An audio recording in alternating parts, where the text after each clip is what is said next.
are exploring one of the most popular spots in the Inland Empire. Atop Mount Rubidoux in Riverside County. The Riverside City Council will make a decision today regarding the Mount Rubidoux cross. Hiker found between two boulders on Mount Rubidoux for several days. To sell a piece of property with the cross on it. Cross that sits at the top of Mount Rubidoux. On a hike up Mount Rubidoux to take in the views and learn its history.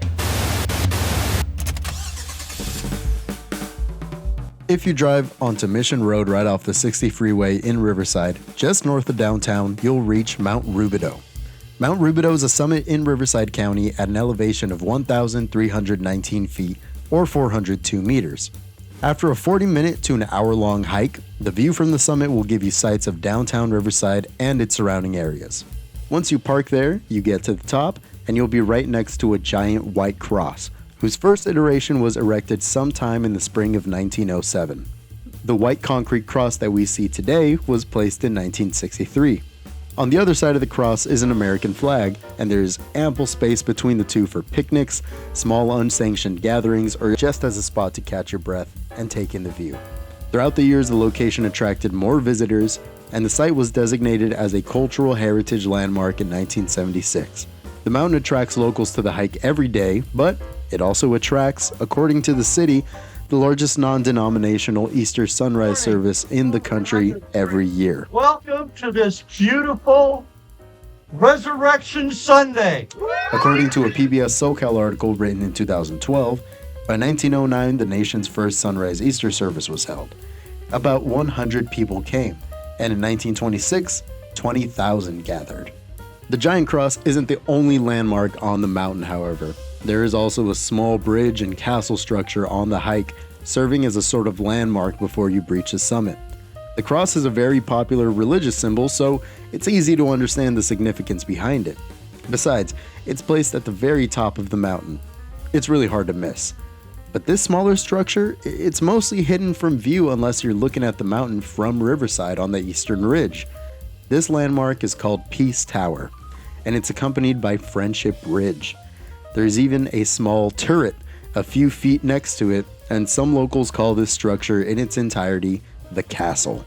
And it was made in honor of Frank A. Miller, who helped develop and found the nearby Mission Inn in downtown Riverside. The structure was dedicated in 1925, and it has a plaque on the tower dedicated to world peace. The tower and bridge structure are not necessarily, towering, but the location has allowed for what Susan Straight in her article calls whimsy. The castle is really charming, and walking over the bridge instead of under it always gives you something that feels like a mini adventure. The cross and the tower have stood strong on Mount Rubidoux, and it continues to welcome guests from within and outside of the area. For locals, the mountain is synonymous with the castle, the cross, and the flag. But the cross was almost compromised after a group of people started asking why there was a religious symbol on public land. Well, it's a giant cross on the hill that overlooks the city of Riverside, and regardless of what the supporters of the cross will tell you, it's a giant symbol of Christianity, and this city isn't just for Christians. It's for all of us. And so it being on public land, first of all, is obviously unconstitutional, and that was made clear by the Americans United letter that came here to the city.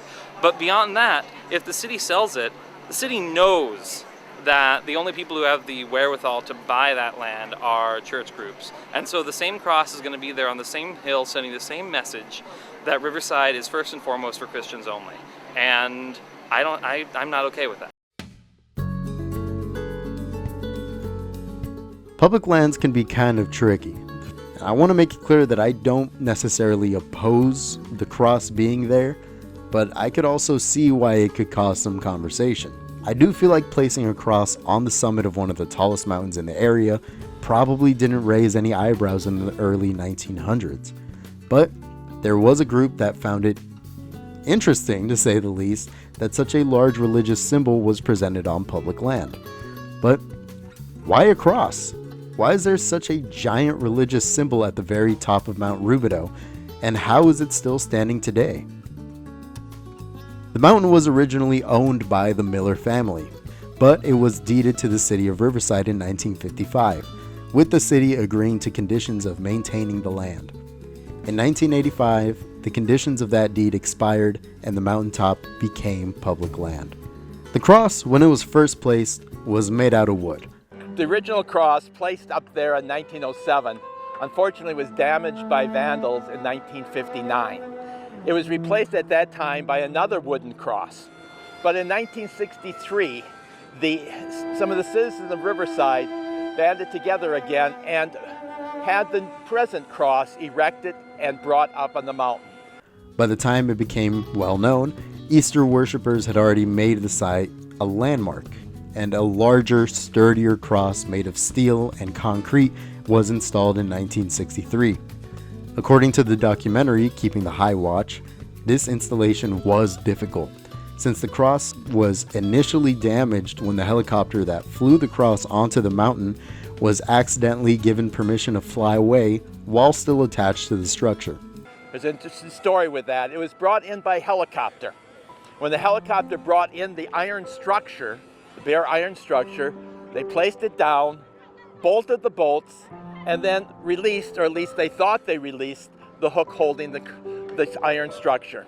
Helicopter flew away, pulling the cross over, scattering many of the people that were there viewing it. Helicopter had to come back. They unbolted the cross, took it down to Flabob Airport, where they repaired it.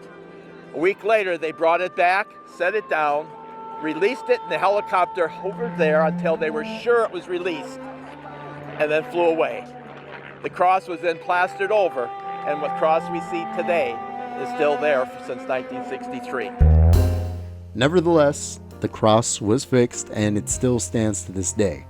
But the future of this landmark was put in jeopardy in 2012. The organization Americans United for the Separation of Church and State sent a letter to the city threatening a lawsuit if the cross wasn't taken down, citing the First Amendment as its case.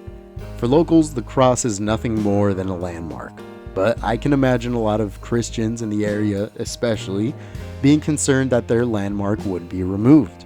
This cross is important to people of Riverside. It has been here 100 years, if not more. It's a landmark in our city, as well as a navigational point for people in the city. You can look at the cross, know where you're going. It's beautiful.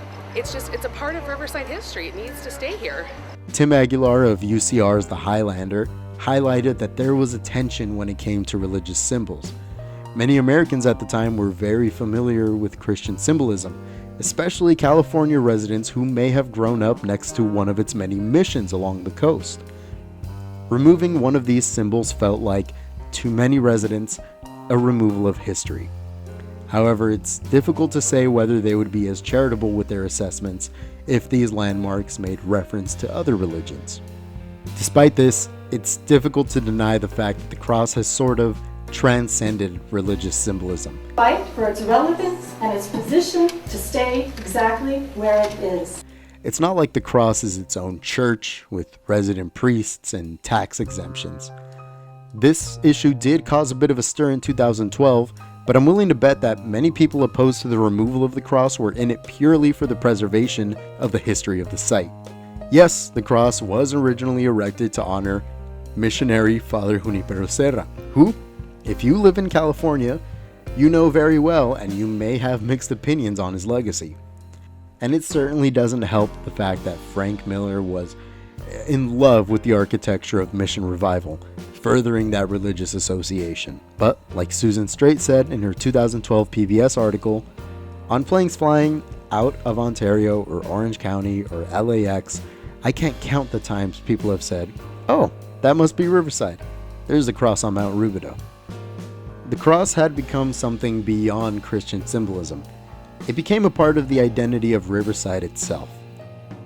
In the end, the group Totally Mount Rubidoux placed a $10,500 bid on the land and handed stewardship to a non-public group. Rivers and Lands Conservancy, an accredited land trust, purchased the peak for $10,500 at auction. You out? Up 10 and a half, 10,500.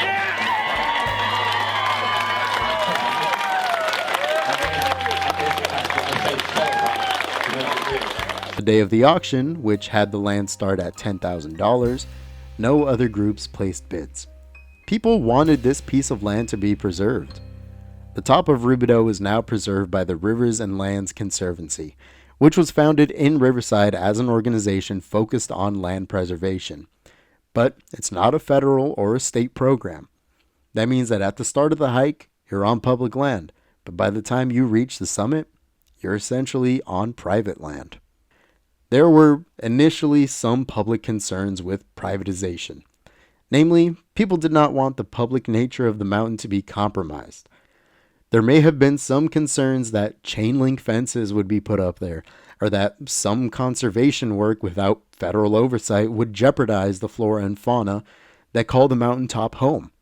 But this time around, it seems to have worked out for the public, and anyone who can handle the heat of Riverside is free to come up to visit a piece of IE history, have a chat with a friend, or just enjoy the view.